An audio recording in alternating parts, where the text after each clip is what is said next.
Հովհաննես Թումանյան ճամփորդները Աքլորը մի օր բարձրացավ տանիքը, որ աշխարհ կտեսնի։ Լիզը երկարացրեց, ձգեց, բայց բան չտեսավ։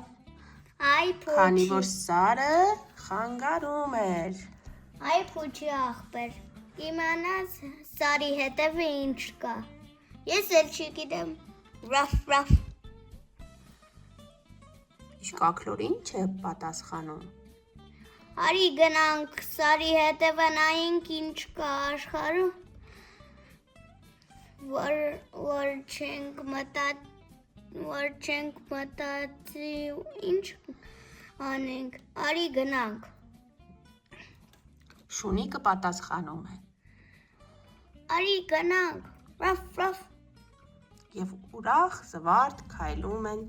երկար ճանապարհ են կտրում, հասնում են մի անտառ։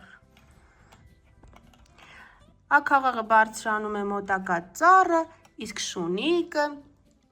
թփի տակ հանգստանում է, պառկում է։ Հետո գալիս է աղվեսը։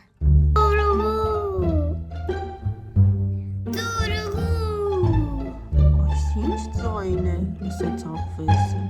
Ինչ լավ նախաճաշ է ինձ համար։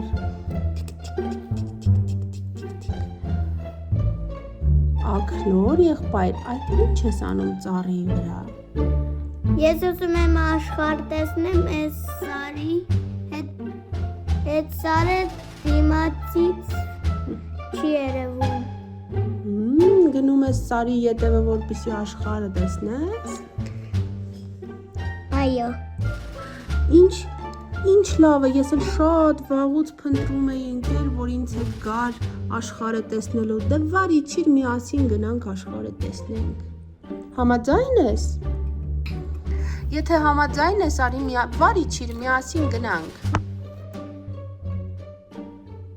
Ես համաձայն եմ, բայց ես ունեմ ընկեր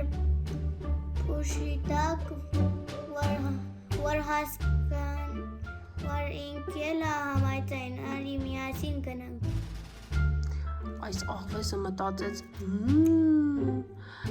իր ընկերը իր նման աքլոր է լինելու, ինչ լավ ճաշ կլինի ընկերը, գնամ միասին ուտենք։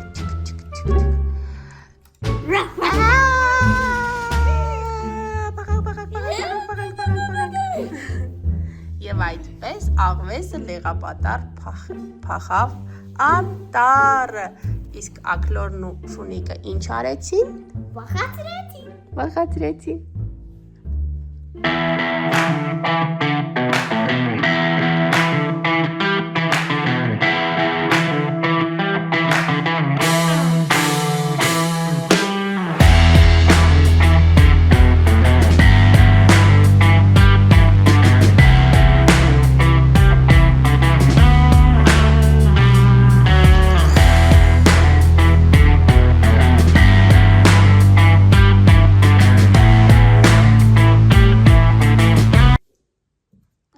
Հովհաննես Թումանյան ճամփորդները